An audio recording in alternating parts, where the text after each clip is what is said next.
you want to be respected as other sports. Like when people look at you, you don't want them to pinpoint like, oh, this guy's on PEDs, that's why he's becoming successful. Download the AllStar app. Make your picks for UFC fights, challenge your friends, level up and win prizes. Link in description. Get it now. Olivier, man, would you consider him probably the pound for pound best right now out of Canada? Out of Canada, so far, yeah. I'm excited for to take that title, but yeah, so far I'll give him the respect that yeah, he is. Yeah, man. It's yeah, like you said, man, it's an opportunity to take that spot, man. It's a major spot, right? Canada's had a great run of fighters, and he's just one of them. And now I guess it's your time, right? Do you feel like it's your time, like right now, with all you've been through for the past couple of years, that this is kind of like the opportunity that you've been waiting for to showcase yourself? Yes, yeah, of course. I belong here. This is where I've been fighting for. This is where I've been wanting to be for a very long time. I've been pushed into the shadows, I guess you can say, of not getting that opportunity. And I've been here the whole time. I've never left. I've always kept fighting. I didn't take any breaks. And if it was out of my control. It was trying to find the next fight and all that kind of stuff. So yeah, I'm here. I belong, and I'm ready to finally take that spot. Stylistically, how do you see this matchup? Um, the way the format works, I believe he tries to take advantage of that as best he can. Like with PFL, it's not so much about who can talk and who has the best performance. It's more like who can win. That's the kind of mentality that a lot of the guys have. So I'm expecting it to be, unfortunately, like a boring strategic fight. But it is what it is. We got to go out there and do what we can to win to get to the playoffs. Because one little risk and one little slip up, you're on the ground and you're not making that next playoff spot, right? So I would love a finish and take it that way. But we'll take it where we can. Yeah, it's gonna be a technical chess battle. That's what it's gonna be. You know what I mean? I'm interested to see something like that. You know what I mean? Some people think it's boring, but man, like at that level, one little mistake and you could be sleeping. He did it to Stephen Ray in the finals.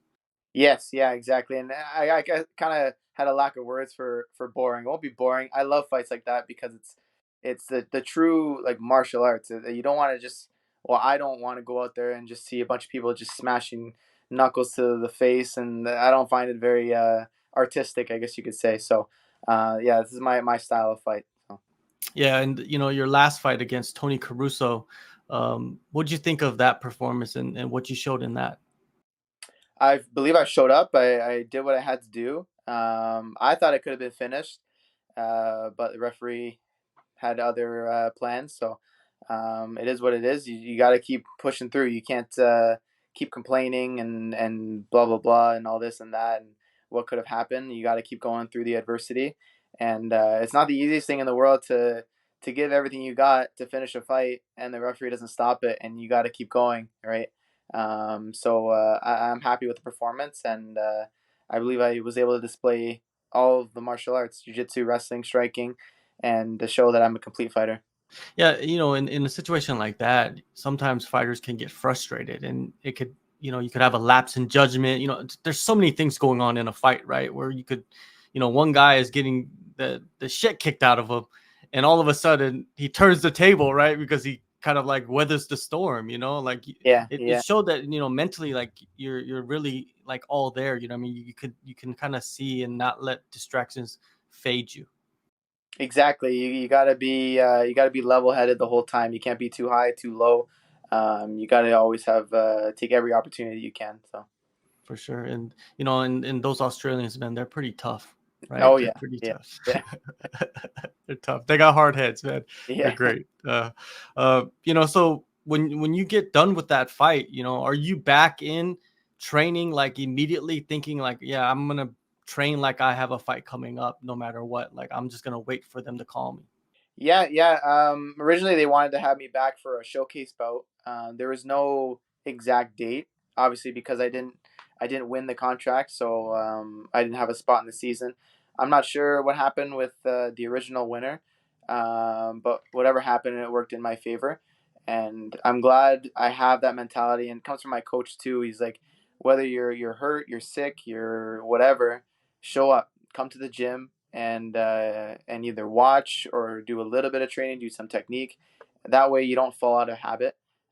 You just be consistent. So staying in the gym and always being ready. You never get ready, you stay ready, and that works in my favor because I could be fat and out of shape, and then all of a sudden I get this call, and I'm like, oh crap! Most of my training is to cut the weight and make weight, and that's it. All right, it's not on the technique, it's not on focusing on my opponent, any of that. So I'm glad I have that mentality, and that's the way we are. So, Am I wrong to say this? But it seems like Niagara Top Team has become the premier team in Canada now. we're all in a rocket, we're strapped on, and we're we're all the way to the top. Yeah, everyone, Jazz, Mike, Aaron, everyone's like taking storm, even crushing the regional scene. I have a bunch of guys there, so yeah, we're just very thankful that we have coaches like that. Because without them, it's very tough to get to these positions. So.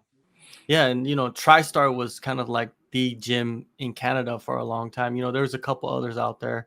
What is it, Creed of Champions, Champions Creed, or something like that. But like your team just kind of rose up, like kind of like the fighters. I mean, the fighters basically rose up the ranks, just like yourself, and built this team, and now this team is just flourishing, right? Just and the momentum is there for you, like you said. After the what is it, the Challenger Series fight, you didn't have nothing really booked, but your training partners, I mean, they had things booked, so it kind of kept you in that momentum, right? Yeah, exactly. Like we're not a selfish gym. Like we don't have a bunch of selfish fighters. We're always in the gym to help each other, because when it's our time, we would like that type of support as well, right? So, like I said, I'm happy that that's the mentality, and I believe that's why we're growing so much, right? It's not all about me. It's all about someone else. It's about us rising together. So. Yeah, it's phenomenal. And what do you think of all these like PED, this whole like run of like failed tests? I mean, like, it's pretty crazy, right? Like how it just all happened at once. It's not surprising, not the people per se, but it's not surprising that unfortunately it still happens in the sport.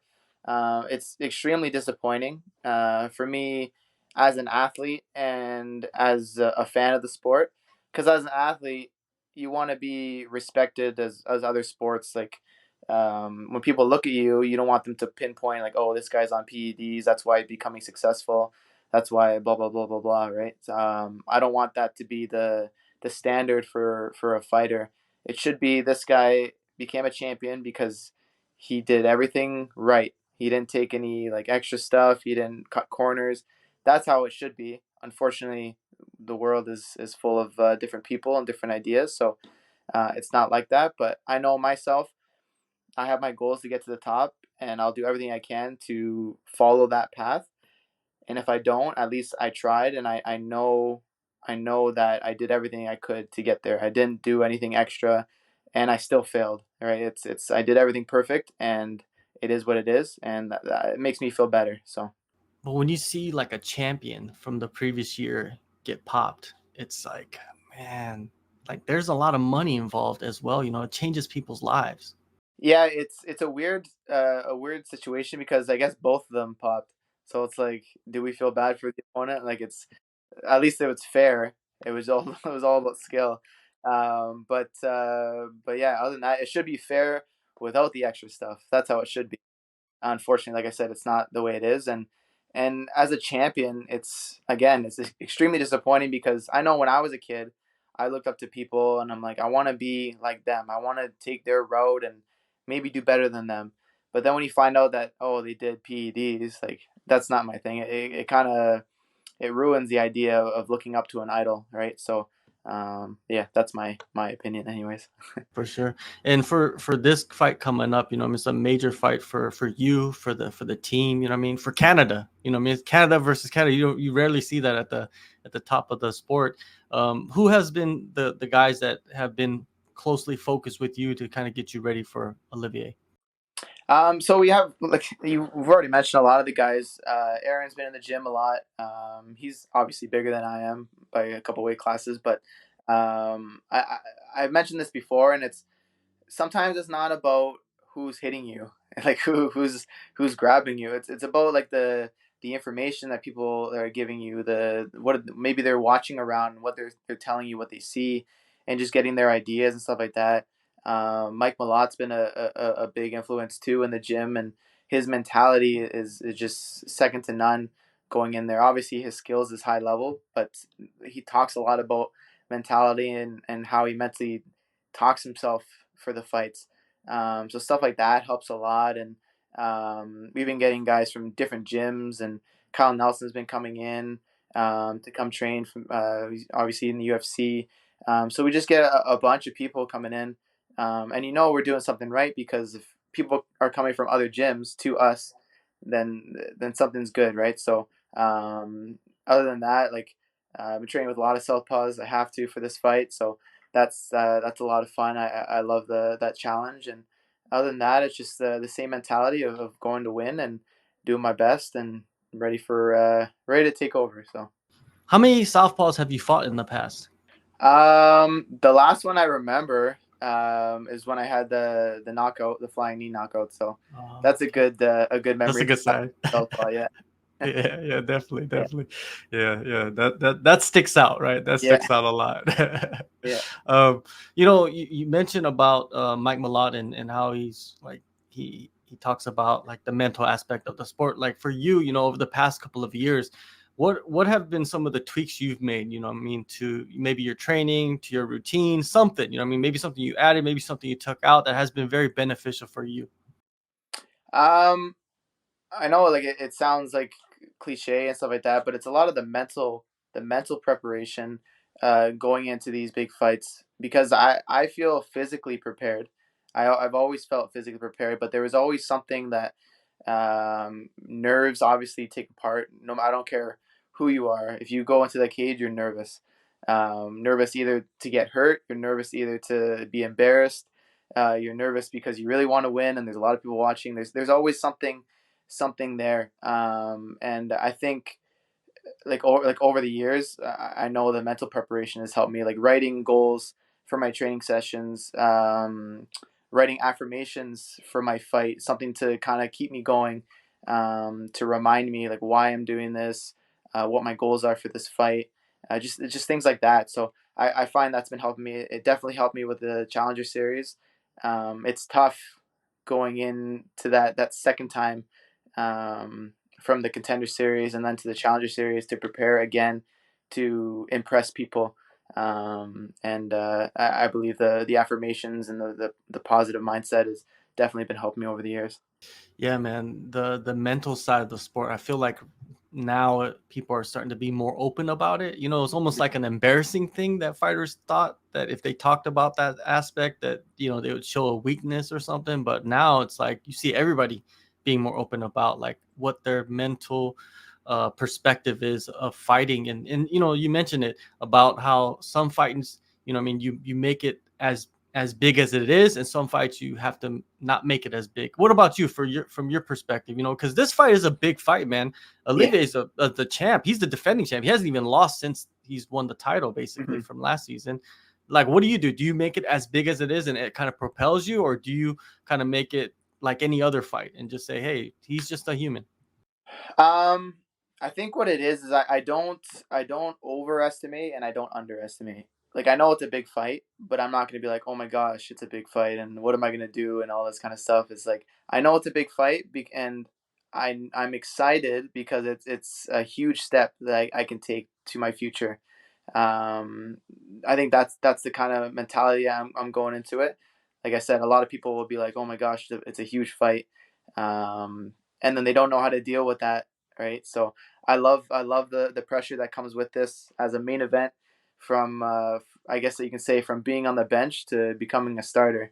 It's a really cool mentality for me, and as soon as I got the call, it was just I guess you could say life changing, because we've done many interviews before. It's like I don't know what do I do to get to the UFC, and it was always UFC, and now I get this huge stage to display my skills and show why I've been working so hard to be in this position. So Yeah, man, I've spoken with many fighters in previous seasons where they step in like you have, and then they end up winning the season. You know what I mean? yeah, And they're a yeah, millionaire by the end of the season. I'm just like, it's incredible to see that path. You know what I mean? And you know what I mean? You're probably taking the first steps towards that. You know what I mean? It's an incredible match. I wish this was happening in Canada, man. I wish it was happening in yeah, Canada. It would have huge. been insane, huge. But you know, it is what it is. Like, what do you envision in this fight? Like, once you step into the cage, put your feet on the mat, and exchange with them, like, what do you see? I see, like we talked about earlier, like a technical beginning. We're gonna try to feel each other out, but I see a second round finish. I know people are like, "Oh, you're crazy! Like, what are you talking about? This guy is new and everything, blah blah blah." But I just have this feeling that the second round, I'm gonna catch him. I can't say how, but I know myself how I can, and yeah, it doesn't have to be. I don't need anyone else to believe it except me and my coaches, right? So that's all that matters, and I'm just very excited to show it off and turn it to reality. Hey, last time you had a flying knee against a southpaw, maybe, you know, I was thinking a flying elbow, but there's no elbows in PFL, so No, maybe, I'll lose like that. Yeah, yeah, maybe some spinning stuff. I don't know. You never yeah, know. yeah, The that'd be spinning, cool. you Yeah, know, there's some interesting spinning moves that you can utilize from your skill set. June 23rd, like you said, main event. You know, huge fight, man. PFL 6. Thank you so much for the time, man. It's gonna be. I'm looking forward to this matchup. I think, you know, whenever someone like you gets an opportunity like this, it makes you so dangerous. exactly. Like I've seen some crazy things happen in the sport. Big underdogs becoming champions, and yeah, thank you so much for the time.